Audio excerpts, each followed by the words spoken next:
Hello students, welcome to new lecture. तो इसमें हम आज डिस्कस करने वाला है image formation through concave lens.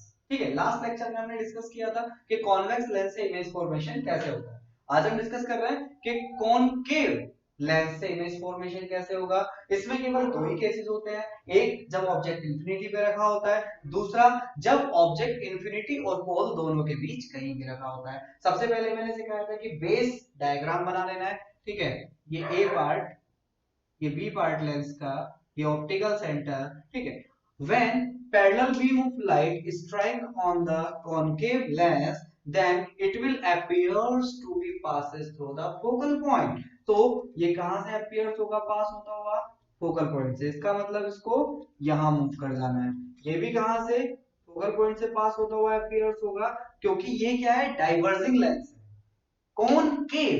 ठीक है, कॉनकेव जैसा कि मैंने अंतर बताना मतलब बताया था एक बार, कैसे कि जो केव जिसके अंदर लाइट जा रही हो, मतलब जिसका केव जैसा सरफेस हो, वो कॉनकेव होगा। जिसका सरफेस उभरा हुआ होगा, कॉन्वेक्स होगा। ठीक है, सीधी सी बात है कि कॉनकेव लेंस जो है वो क्या है, डाइवर्जिंग लेंस है। तो इसने क्या कर दिया, लाइट रेज को डाइवर्जेस कर दिया। ठीक है, इस तरीके से। तो इमेज कहां बनी, इमेज बनी फोकल पॉइंट पर। सबसे पहली चीज हम लिखेंगे साइज। साइज क्या होगा, पता है तुम लोगों को, हाईली डिमिनिश्ड, बहुत छोटी। Nature, nature will be virtual and erect. Is that clear?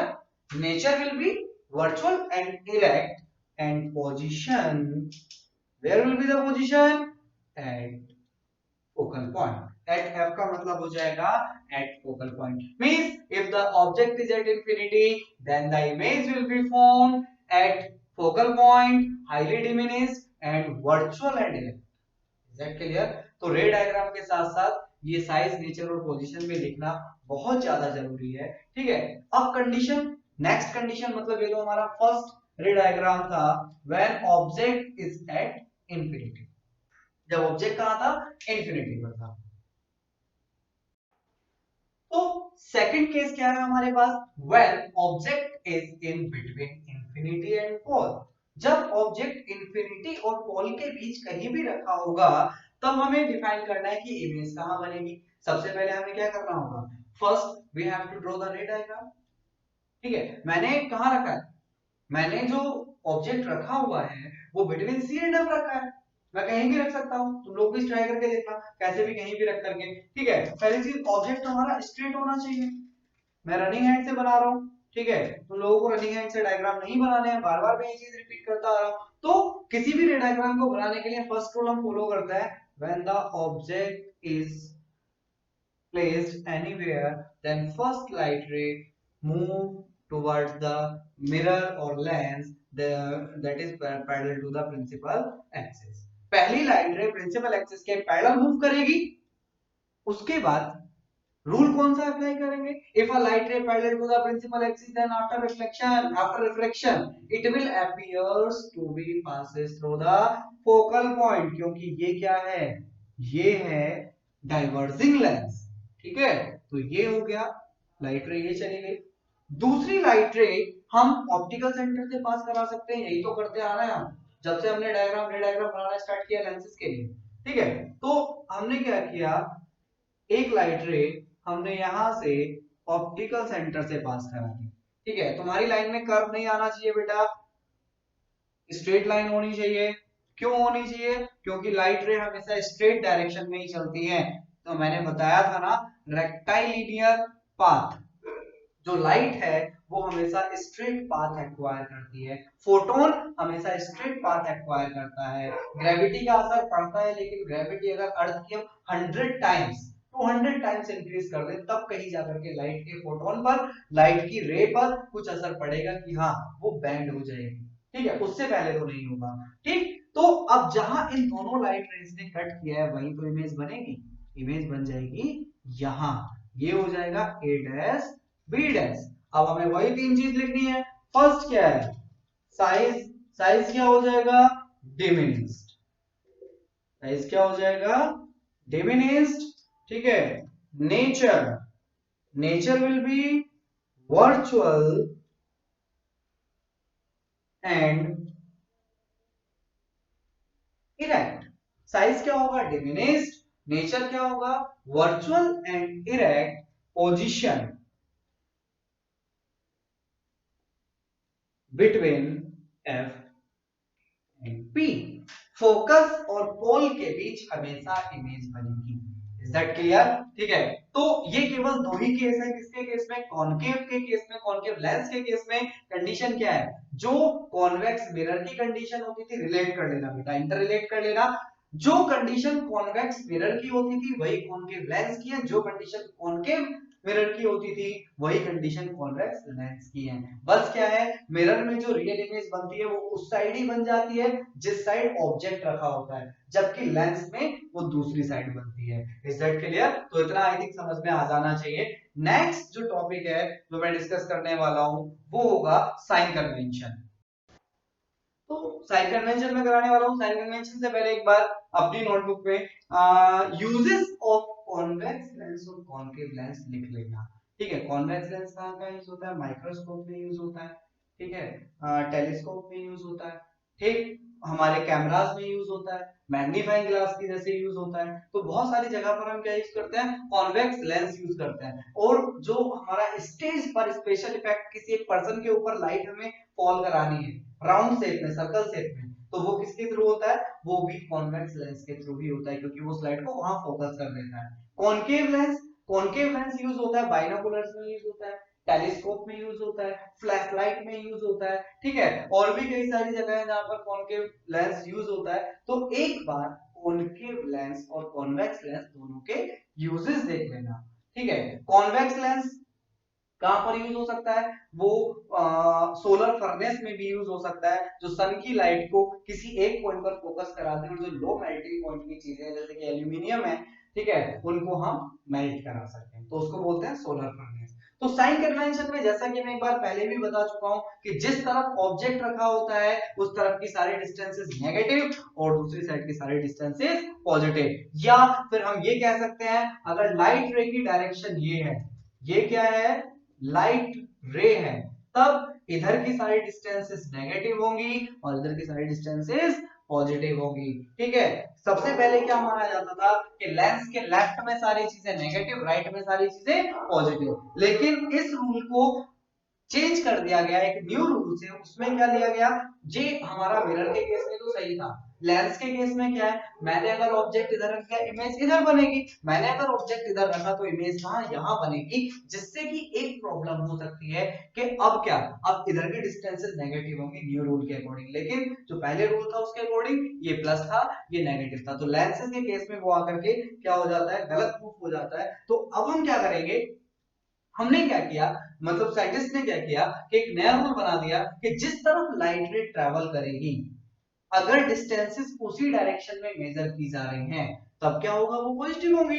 If the distances are measured in opposite direction then all the distances be in negative। वो कैसे, डिस्टेंसेस सारी की सारी हमें ऑप्टिकल सेंटर से मेजर करनी है। ऑप्टिकल सेंटर को हमने क्या मान लिया, ओरिजिन मान लिया। ठीक है, ऑप्टिकल सेंटर क्या हो गया हमारा, ओरिजिन हो गया। तो यहां से इधर की डिस्टेंसेस बैकवर्ड में मेजर करेंगे, इधर की डिस्टेंसेस फॉरवर्ड में मेजर करेंगे। अगर लाइट रे इस तरफ चल रही है तो इधर की सारी डिस्टेंसेस नेगेटिव और इधर की सारी डिस्टेंसेस पॉजिटिव। ठीक है, तो ये कंडीशन शायद समझ में आ गई होगी। ठीक है, अब हम बात करते हैं हाइट की। अगर हाइट ये है तो आएगी पॉजिटिव, अगर हाइट ये है ये आएगी नेगेटिव। मतलब प्रिंसिपल एक्सिस से ऊपर की सारी चीजें पॉजिटिव, नीचे की सारी चीजें नेगेटिव। Is that clear? तो अब मैं कुछ साइन कन्वेंशन के लिए एक टेबल बना रहा हूं, टेबल बना लेना। ठीक है, तो मैक्सिमम चीजें तुम्हें क्लियर हो जाएंगी। ठीक है, फिर कुछ लर्न करने की जरूरत नहीं है। मान लिया सबसे पहली चीज हम लिखते हैं जो चीज फिक्स्ड है, पहले हम लिखते हैं फोकल लेंथ।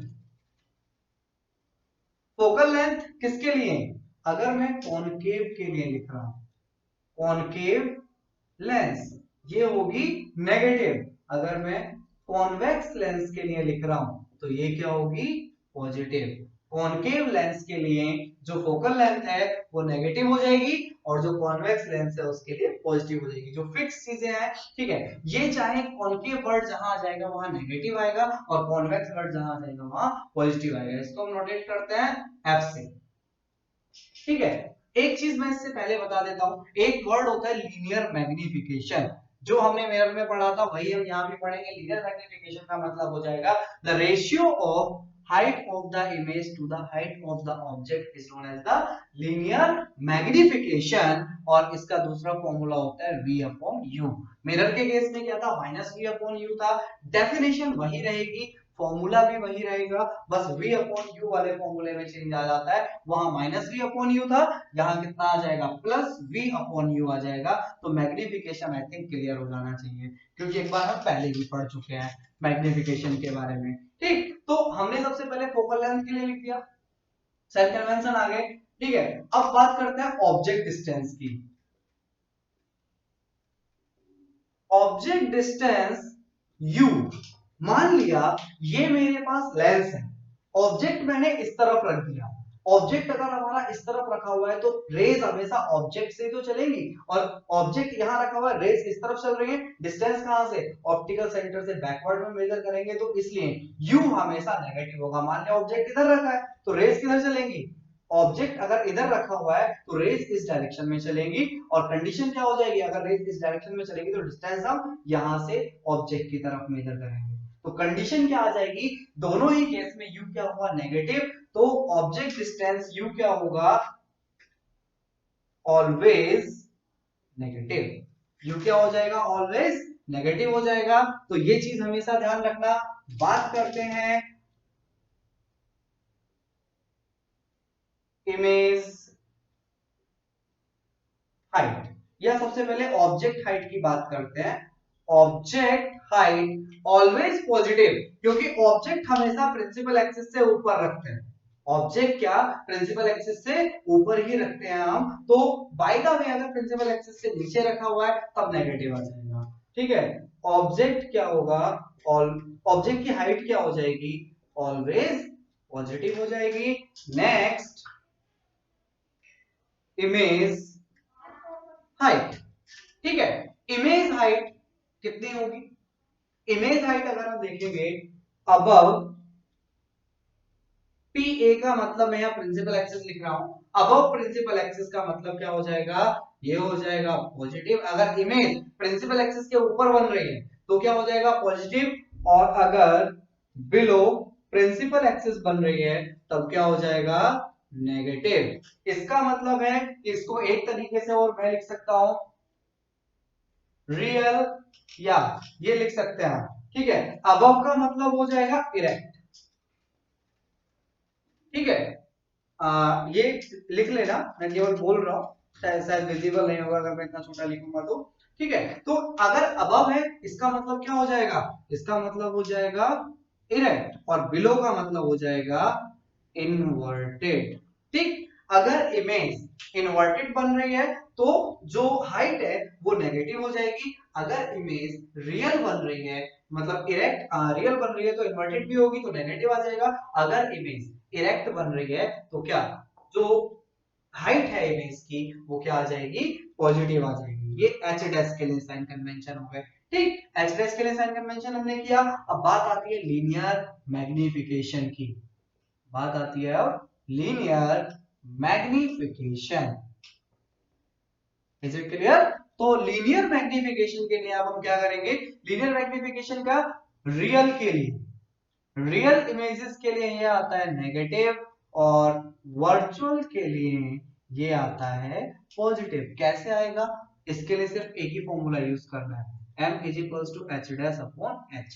अब देखो अगर इमेज रियल है तो क्या इन्वर्टेड भी होगी, अगर इन्वर्टेड होगी तो ये क्या हो जाएगा, नेगेटिव एच डैश आ जाएगा, और ये ऑब्जेक्ट तो हमेशा पॉजिटिव होगा, पॉजिटिव एच आ जाएगा। तो वैल्यू क्या आ गई, नेगेटिव आ गई ना। तो रियल के लिए जो लीनियर मैग्निफिकेशन होगा रियल इमेजेस के लिए वो नेगेटिव होगा, और अगर हम वर्चुअल के बारे में बात करते हैं, वर्चुअल हमेशा इरेक्ट होती है इमेज, तो दोनों चीज पॉजिटिव, आंसर क्या आ जाएगा हमारे पास, पॉजिटिव आ जाएगा। तो कंडीशन क्या हो गई हमारे पास कि अगर रियल इमेजेस है तो लीनियर मैग्निफिकेशन नेगेटिव आएगा। अगर वर्चुअल इमेज है तो क्या लीनियर मैग्निफिकेशन पॉजिटिव आएगा। वर्चुअल के लिए पॉजिटिव और रियल के लिए नेगेटिव। बात करते हैं इमेज डिस्टेंस की, क्योंकि अब इमेज डिस्टेंस ही बचा। इमेज डिस्टेंस जिसको हम v बोलते हैं, ठीक। तो v की वैल्यू क्या हो जाएगा रियल इमेजेस के लिए, रियल इमेजेस के लिए ये हो जाएगा पॉजिटिव, और वर्चुअल इमेजेस के लिए ये हो जाएगा नेगेटिव।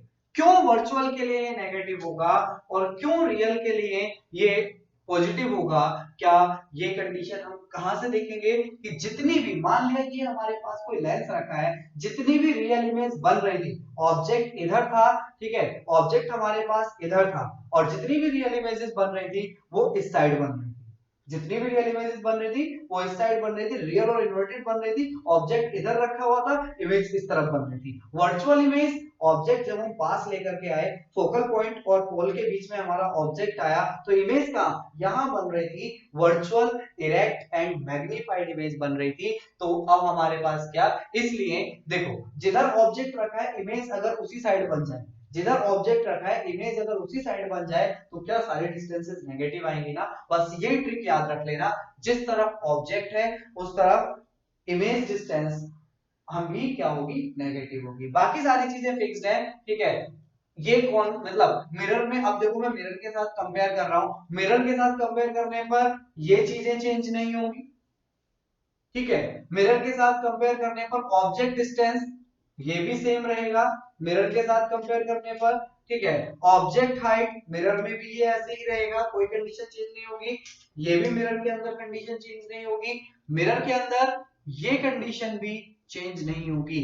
बस तुम्हें मिरर से अलग केवल एक ही कंडीशन मिलेगी। मिरर के केस में अगर मिरर ये था, ठीक है, अगर मिरर हमारे पास ये है, इधर ऑब्जेक्ट रखा है, तो रियल इमेज इसी साइड बनती थी ना, और वर्चुअल इमेज मिरर के पीछे बनती थी, अंदर बनती थी मिरर में, ठीक। तो बस वही है कि मिरर के केस में रियल इमेजेस के लिए ये नेगेटिव आता था और वर्चुअल इमेजेस के लिए पॉजिटिव आता था। बस तुम्हें केवल v के लिए साइन कन्वेंशन याद करना है, बाकी सारे साइन कन्वेंशन कहां, मिरर के अंदर और लेंसेज के अंदर, दोनों के अंदर सेम होंगे।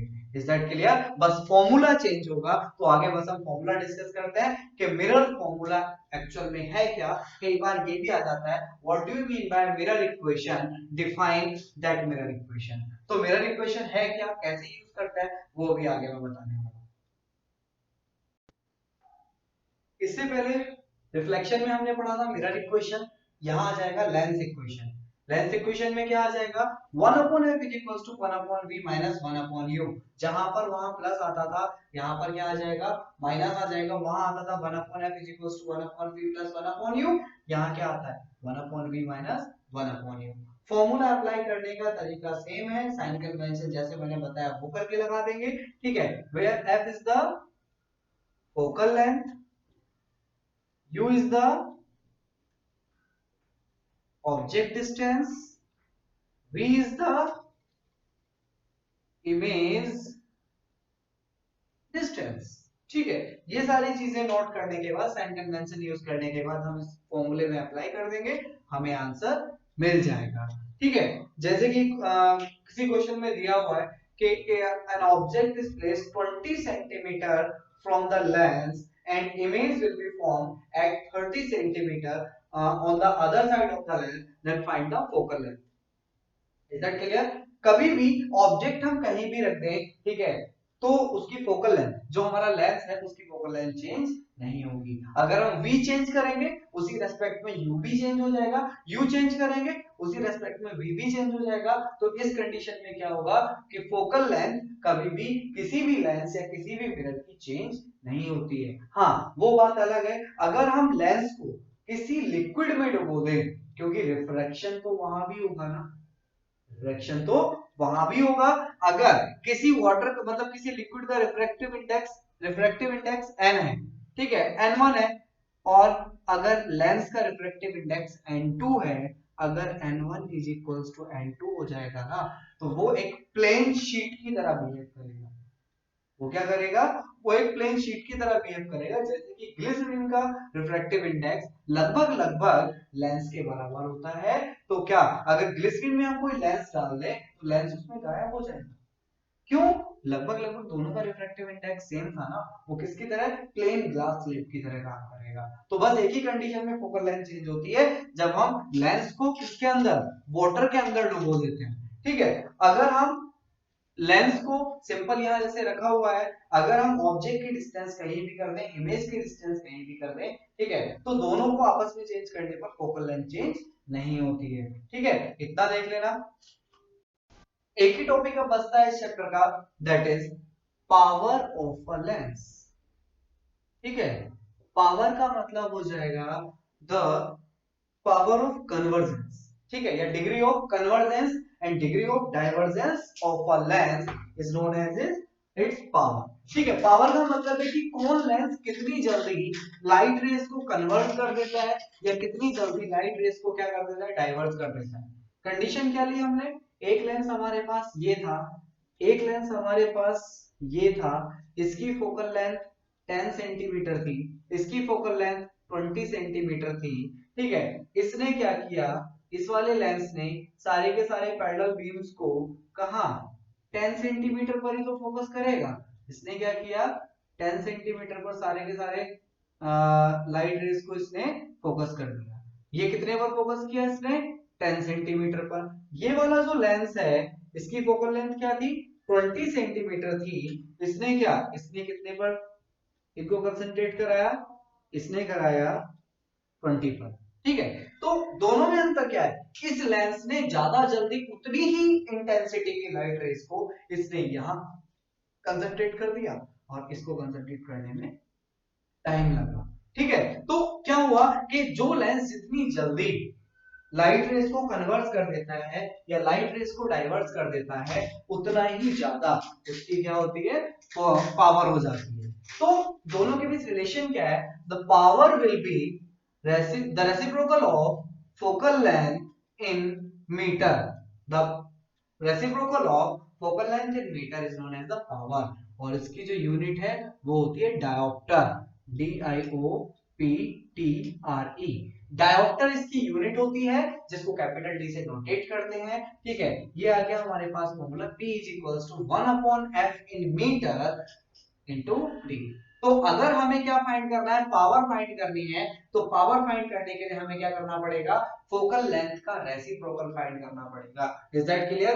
अगर हमें f सेंटीमीटर में दिया है, तो कंडीशन क्या, सेंटीमीटर को पहले मीटर में कन्वर्ट करो। कैसे करोगे मीटर में कन्वर्ट, ये हो जाएगा f सेंटीमीटर अपॉन 100 इतना मीटर, ये आ जाएगा। ठीक है, f सेंटीमीटर को हमने क्या 100 से डिवाइड कर दिया, क्या आ जाएगा, मीटर आ जाएगा।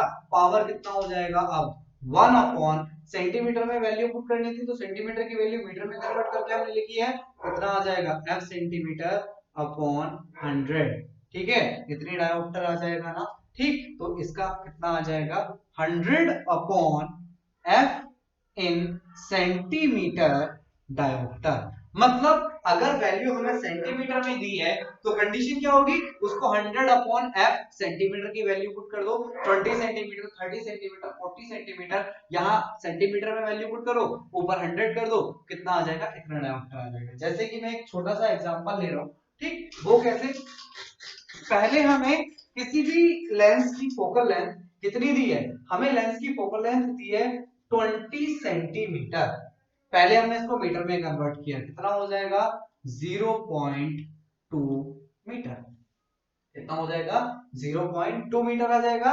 अब हमने इसकी पावर फाइंड कर दी, कितना आ जाएगा, 1/f इन मीटर, कितना आ जाएगा ना, 1/f इन मीटर। तो यहां से कितना आ जाएगा, 1/0.2, ऊपर ये आ गया, कितना आ गया, 5 डायोप्टर, कितना आ गया, 5 डायोप्टर। सीधा सीधा अब हम क्या करेंगे, सीधा फॉर्मूला अप्लाई करेंगे, क्या, P is equals to 100 upon f in centimetre, कितना आ जाएगा, 100/20 सेंटीमीटर डायोप्टर। कितना आ गया आंसर? ये भी तो 5 डायोप्टर ही आया। तो चाहे दोनों तरीके से तुम फाइंड कर दो, वैल्यू सेम आएगी। इससे प्रूफ होता है कि दोनों फॉर्मूले में कोई अंतर नहीं है। ठीक है, यहां पर आकर के हमारा चैप्टर का पूरा थ्योरेटिकल पार्ट खत्म हो जाता है। तो नेक्स्ट वीडियो लेक्चर में मैं डिस्कस करूंगा कि न्यूमेरिकल इस चैप्टर के कैसे सॉल्व करेंगे, कितने टाइप के न्यूमेरिकल्स है। अगर मिरर के न्यूमेरिकल्स अच्छे से सॉल्व किए हैं तो इस चैप्टर के न्यूमेरिकल सॉल्व करने में बहुत ज्यादा प्रॉब्लम नहीं आएगी।